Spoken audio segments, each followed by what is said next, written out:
All right, on this episode of Bowks Talking Bouts, looking at Rizin 35 here, and we've got quite the intriguing fight going down on April the 17th. We have multiple title rematches, but one that takes prominence here, Roberto de Souza defending that lightweight championship and doing so against Johnny Case.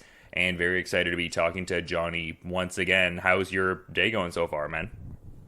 Man, my day is great, dude. It's like the moment I touched down here in Japan, like it was just such a overwhelming grateful feeling. I just being here, it already feels like I've won. And it's just a bonus to be able to go out there and to fight and to do what I love. And that's just the bonus. I'm not even thinking about the title. I'm just thinking about this wonderful opportunity to just come back and to be able to do what I love, and which is fighting. I'm just really grateful, and I'm just really thankful that Rizin gave me the opportunity to come back and not only to fight again, but to fight for the title. It's so amazing to have these guys have my back the way that they do, and I'm just so grateful for them, and I'm so grateful for God for putting me in this position. Yeah, and it seems like there's been like a real, great work had always for sure, but a galvanizing of everything in the last camp, especially at like the MMA lab and everything like that. So yeah, the excitement really coming through here as you return. Yeah, man. That's the thing too. So it's like, this was by far the best camp I have ever had in my career. It was like every single day I woke up, and it didn't matter. They're like in the past, like a camp's brutal. You wake up mornings, you're like, oh, I'm sore. I don't know. I might have to take the morning off.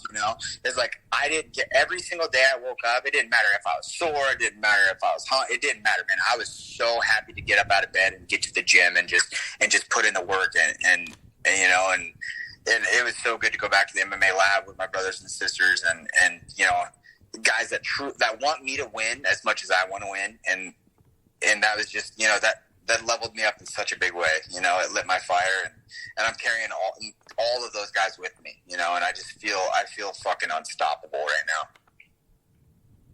I was going to say, yeah, that would create a lot of momentum for sure, no doubt. And just getting back to it in like an MMA kind of context, but I was noticing you were keeping active with pro boxing and getting like a few bouts put together in that kind of sense. Like, I'm kind of wondering, like, is there a further emboldenment of the, I guess, stand-up skills with like that kind of experience there, or is it more of just like a separate kind of context, like you're just looking to like go more in that direction too and build on the like pro boxing kind of end of things as well as the MMA? It kind of, I took a pro boxing fight because, one, I wasn't going to make money doing MMA, fighting in MMA, plus I was coming off a loss with Tofik, so not any major organizations weren't really going to sign a guy coming off of a loss, and boxing was really the only opportunity I had. So I kind of got in it just to be like, okay, I'm going to do this until, I get back to Japan. But man, I'm telling you, like learning the pure sport of boxing and going in there and mixing it up with like, high level boxers, it really made me fall in love with the sport, even more so than before. Boxing's always been something, a sport that I've always loved, the sweet science of hitting without getting hit. Plus it blends with wrestling so well. So I got into it, I'm like, this will be fun to do, but man, it really kind of lit a fire, and, after I win this title, I definitely am going to pursue, a career in pro boxing as well, and let's go get another title in boxing, pro MMA, pro boxing, world champ sounds pretty freaking awesome. Yeah, I was also wondering too if you were looking to do certain like stand-up bouts under the Rizin banner, because I've like noticed, say like with like Takanori Gomi and like characters like that, they've done different like hybrid rules, like stand-up oriented kind of contests. Like, would you be interested in doing certain things like that under the Rizin banner, or would just MMA under that banner and kind of defending the lightweight title, should you get the ideal outcome, be more of the lane? No, all of it. That's what I love about Rizin, is they do kickboxing, they do Muay Thai, they do boxing, they do grappling matches. Like, it's truly like, it's a promotion that loves martial arts, and yeah, absolutely. That was kind of the goal. So if something would have happened and I wasn't able to come back and fight for the title at 155, I was just going to ask them, hey, let's see if we can get a kickboxing or a boxing fight, and just keep it going like that. But yeah, most definitely, I would definitely be interested in mixing it up with And what a legend Gomi is. You know, that fight he had with Tenshin, you know, he really looked good. And you know, MMA, I'm not so sure like that would be a good matchup for him. But you know, boxing, like that'd be a good contest between me and Gomi. You know, I think it would be such an honor to fight such a legendary name like Gomi, and you know, so many other amazing Japanese fighters over here. That I would love to do. You know, whatever rules say, MMA, boxing, kickboxing, like I'm all for. You know, I'm a student of the game. I love martial arts. I love fighting of all contexts, and yeah, I would definitely love to do something like that. Yeah, a ton of great options in a promotion like Rizin for sure, but you know, an intriguing next challenge here and everything like that. I'm kind of curious because I was, you know, seeing certain headlines like from Asian MMA there where we're saying Roberto de Souza is borrowing my belt and everything like that, and a very defined outcome in the first go around there. But I'm kind of curious, like, have you noticed any marked differences in Roberto Satoshi de Souza's game since you guys fought the first time? Like almost like you know, getting into like a championship confidence in a certain sense, or like are you thinking that, you know, next fight will play out kind of similarly to the first go around? Well, I've definitely noticed an improvement in his mindset, and he's definitely looked like a champion his last outings. Honestly, though, I didn't even get a fight. I didn't even get a fight him the first time. You know, from the moment he drew my card in that tournament matchup, he was scared, and I saw it. I saw it on his face, even in the ring that night. He did not want to be there. You know, and so I didn't even get to really fight the real Roberto, you know, Satoshi Souza. So, you know, I think that lost me, and I think that kind of got to him. You know, he knew that he went out there and he didn't perform to the best of his ability, you know, and I think that kind of got to him, and that really, you know, kind of leveled him up as well. You know, and no doubt he's looked like a champion, but I still have you know, no doubt in my mind, I'm going to go out there and I'm going to repeat the same thing. The same thing's going to happen. I'm going to go out there and I'm going to kick his ass, you know, because he's a great fighter. He's a great champion, but he's not to my level, you know, and I know that. And I'm not saying that in a cocky way. I'm not saying that in an arrogant way. I just know I'm going to make him stand in that fire with me, and I know he's going to wilt, and he's not going to want to be there. And it's going to be the same outcome. And that's going to be me getting my hand raised no matter what. Knockout, submission, TKO, decision, it doesn't matter. I'm going to go out there and I'm going to win this fight. I was going to say, have there been like any pre-fight like media oriented things or even things coming up this week where you can get a sense of where his temperament is at? Like, have you maybe gotten a chance to see if it's like a great deal different than the first time out? Like, you talk about a level of like tangible nervousness the first time out. Like, is he seeming more composed this time around? Have you gotten a chance to interact and gauge that at all, or not so much? No, I haven't seen him. I haven't heard an interview from him, and frankly, I don't care. Like, I don't give one second of thought about it. You know, what I'm expecting is that he's going to show up and he's going to be the best version of himself. And I'm expecting a war, and I'm expecting to have the fight through adversity, and I'm expecting, you know, the toughest challenge to date, you know. And I know, you know, and that's it. And I know I'm prepared, and I know I'm going to get in there, and I'm going to perform the best of my ability, and the result's going to take care of itself. So I don't really care what he does, what he says, what he thinks, what he feels. I'm hoping that he shows up and he's a champion that night, because I want to beat the best version of him. And whatever happens, I hope he's leveled up. I hope he's confident. I hope he's going to get in there and he's going to be ready to go. But I also know it doesn't matter doesn't matter a bit of how the outcome's going to go. I'm going to get in there and I'm going to perform and I'm going to shine. For sure. And in terms of like, I guess who you're working with, like, are you an individual who like curates the sparring partner dynamic to like mirror the, I guess, stylistic proclivities and body types of your upcoming opponents, or like how do you go about like, I guess, aligning like sparring partners in the MMA lab ahead of this particular fight?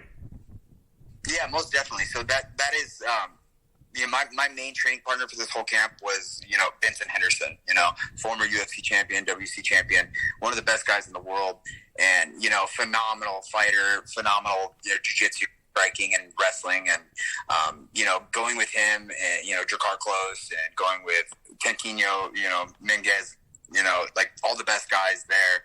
And, you know, they gave me the truly a better version of Satoshi, in my opinion, because, they're more well-rounded. Satoshi is a specialist. He's a phenomenal jiu-jitsu guy.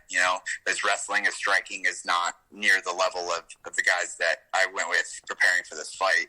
So going in there with those guys and just having the best camp of my life, performing the best, every single day I got better and better and better. Every sparring session I leveled up. And it's just, man, it's having that is just, I feel so confident. I feel unstoppable, and not in like an arrogant way, or not in like a false sense of confidence, but like, I know I put in the work, and I know my bros, Vincent, I know those guys gave me the best of themselves for this preparation, and I know that, and I'm going into that ring knowing that, like, I'm the best, I'm the better fighter, and I am a world champion, and I'm going to go out there and I just got to show it. I mean, it makes sense in a certain way, too. There's probably like a catharsis kind of component. I mean, as much as I was saying earlier, you've been active with the boxing. It's been like around 2.5 years since you've gotten to compete in mixed martial arts. And that seems like a, outlet for like artistic, expression for you. Like, you strike me as a guy who like really looks at combat sports through that kind of lens. Like, you're an artist kind of painting a picture on the canvas there. Is that sort of in line with where you're at? Is that a fair characterization? And are you looking forward to that kind of, cathartic release coming up with the next fight there? Yeah, no, I would say there's definitely, I've definitely leveled up, and I've definitely improved on my skill set, and that's definitely something that I always love to do. I feel like, fighting for me is like, I feel like a rock star, I feel like all I got to do, I got to go out there and I got to entertain these people and show these people my art and show these people my hard work.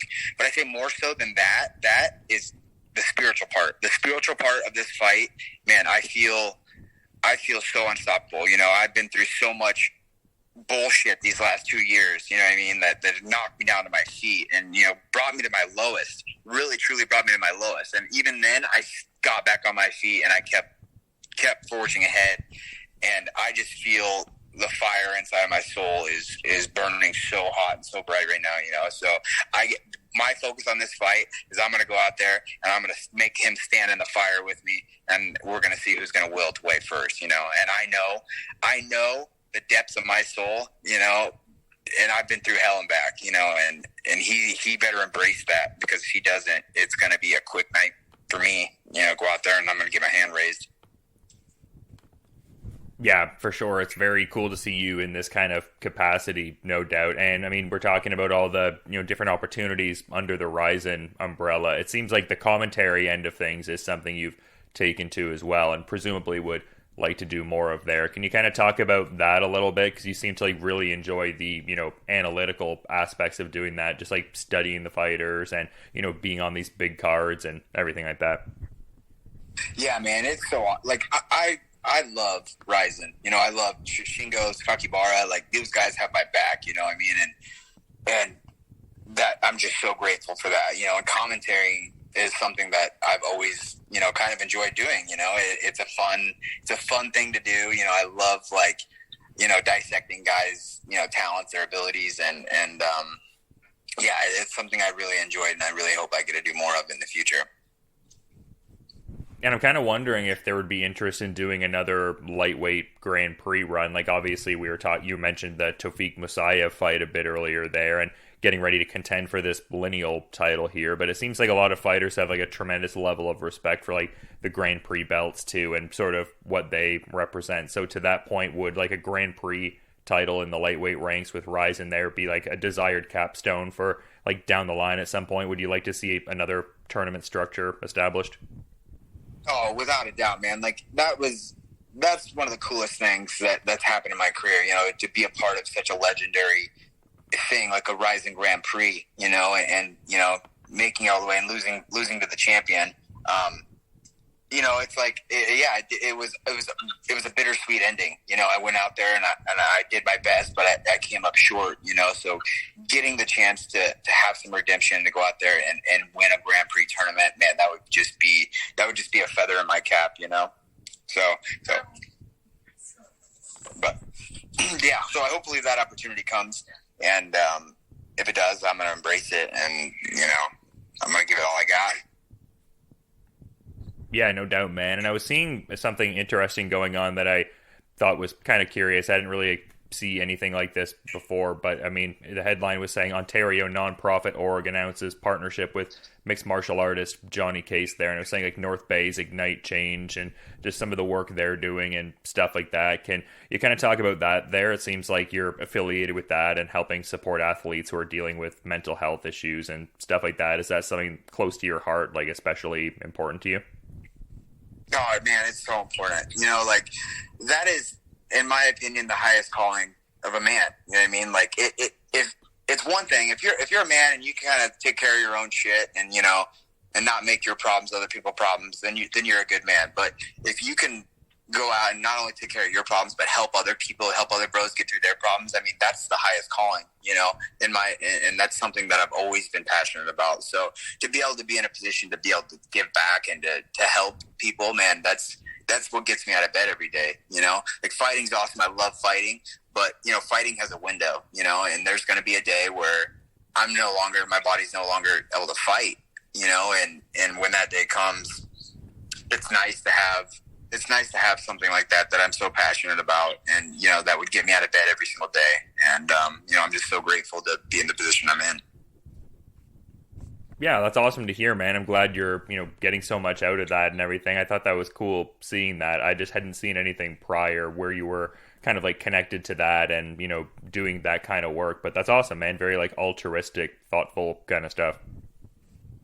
Thank you, man.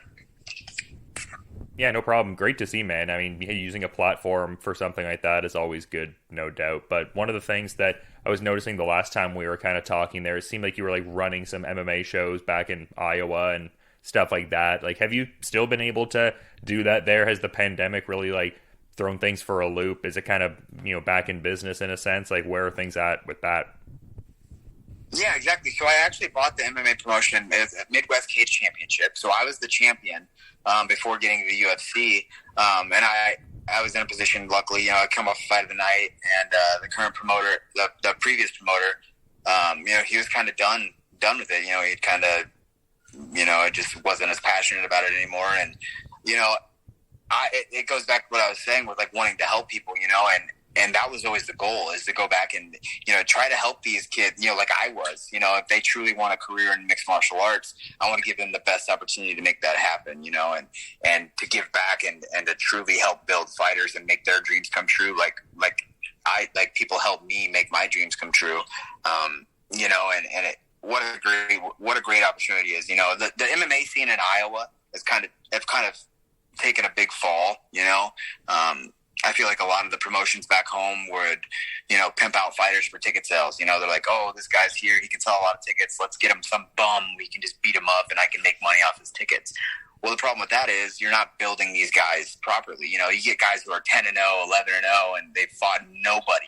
You know what I mean? So then they get to a big organization and they fight someone who's real, and it just crushes them, and then their chances of success are shot to shit because promoters, all they cared about back home was lining their pockets with ticket sales. And it's that fine line. Being a promoter is such a hard job that not a lot of people understand, because on one side it is a business and you have to make money, because if you don't make money, then your show fails, and if your show fails, you don't have a platform for these guys to fight on, right? But on the other hand is like, you need to build fighters. You need to get guys to the next level, and how you do that is you get them good fights that levels them up. And they're fair matchups, and they're testing themselves, so they're learning. By the time they get to the big stage, they have already learned all these fights where they've had to fight through adversity and had tough fights. And it's not such a shock when they get to that highest level, the world level, because they were groomed that way. They were getting consistently tougher fights, and it all happens the way it happens. So that's I'm fortunate enough. I was a fighter, so I know what that's like to be in that position. But now I'm also a promoter, and a lot of the promoters back home are not fighters; they're businessmen, and they're thinking about the almighty dollar, which is fine. That's a business, but in order to build the sport, and in order for the sport to grow, you gotta level the guys up, and the only way to level the guys up is to make sure that they're getting tougher fights and they're progressing in their career. Yeah, for sure. It must be cool to like be able to facilitate doing that. Probably like brings you back in a certain sense, like when you were at that point in your development and on that level and trying to like hone your skills and just get out there and compete as well. Yeah, for sure. But that's the aspect that, well, fighters are knuckleheads, right? And all you really have, it's such a selfish sport. You got to be so focused on yourself that's like you don't really understand the other side of that. You're just thinking like, oh, this promoter, he's just trying to make money and do this. It's like, well, yeah, I mean, the show's got to make money, otherwise it's not successful and it's gonna flop. But me being able to see that, the dichotomy of that, you know what I mean, like, and actually explain to these guys like, hey man, I was just like you and I thought the same way you did. And you're thinking like the promoter is the enemy, but it's like, no man, you got to understand something here, and this is just the nature of the beast, and this is how it is, and if you can understand that and you can work with me on that, then we're going to work together and we're going to build something really amazing. But if not, and it's just like you only want to think about yourself, and it's like, well, dude, that's, that kind of mindset is not going to make you grow, So this is an individual sport at the end of the day. It's one guy getting into that cage, but it takes a whole tribe of people to get to that point, to get to that cage. I mean? You need guys having your back. You need guys, you need help, you need brothers and sisters that, that can really, can help you in ways that you can't help yourself. Yeah, for sure. Well said, man. And I mean, I'm kind of curious about this too, just kind of lastly here, because one of the last times we were talking, kombucha seemed to be a thing you were a fan of indulging in a fair bit. Are you still sipping some of that probiotic action, still hitting the kombucha pretty heavy? Oh, I love kombuchas. Yeah, that's like some people like their sodas or whatever. Like, I drink water and I drink kombucha. That's pretty much it. If I get dehydrated, I'll drink some coconut waters too. But that's like that's my little treat is kombucha. It's so funny though, because I remember when I first tried kombucha, 7-8 years ago, and you're like, oh, this is gross. It kind of tastes like vinegar, And then it's kind of, and then going through fight camps and stuff like that, and then you drink it. It's definitely an acquired taste, but yeah, it's delicious. It's one of my favorites. Yeah, I find for me it just largely depends on the flavor. Like I'm pretty much here for most kombuchas, but there's definitely like a spectrum. Like there's some where it's like, oh, this is actually pretty sweet. Like I could like taste this outside on a summer day, and then other times it's like, oh, this kind of tastes like someone rang out a couple fresh gym socks here and there's like a hint of lemon almost, like that kind of deal. Yeah. It's all about the brand for sure, but I like GT's got the best. It's hard to go wrong with GT. Yeah, I'll have to check. Shout out to GT if you guys want to send me some free booch. I definitely love it. Because I'll have to check that one out. So I got a recommendation out of this interview too, it sounds like. But you've been really good with your time, Johnny. Fun getting to talk to you after a little bit, but in being mindful of your time and everything like that, is there anything you might want to add as a parting thought as we're kind of wrapping up, man? Yeah, man, I just want to say thank you so much for your time, and thank you for the platform to, kind of get my voice out there a little bit. Yeah, man, I'm so grateful to be in this position and have this opportunity, and I just want to thank everybody, everybody that's had my back, my family, everybody that's got, had to borrow money, loan me money, let me stay at their house, like, let me use a car, like, man, like, the list goes on and on and on, and, I wish I could name you all, but you guys know who you are, and I can't thank you guys enough, and I'm carrying all your guys' love and support into the ring with me. And I just want to tell you guys that I love you, and I'm so grateful to be here, and I'm going to go out there and I'm going to win this title for us, for all of us. Each and every one of you have a piece of this title, and I'm going to go out there and I'm going to show out for us all. It's a great message to end things off on, and people can check that out on April the 17th. Rizin 35, the lightweight championship on the line in a rematch between Johnny Case and Roberto de Souza. And yeah, thanks so much for coming on the show, man. Great insights for sure, and a fun chat, and just looking forward to checking out the fight here and everything. So yeah, thanks for the time again to reiterate, and hopefully you have a good rest of your day there, man. Oh yeah, it was my pleasure, man. I appreciate it.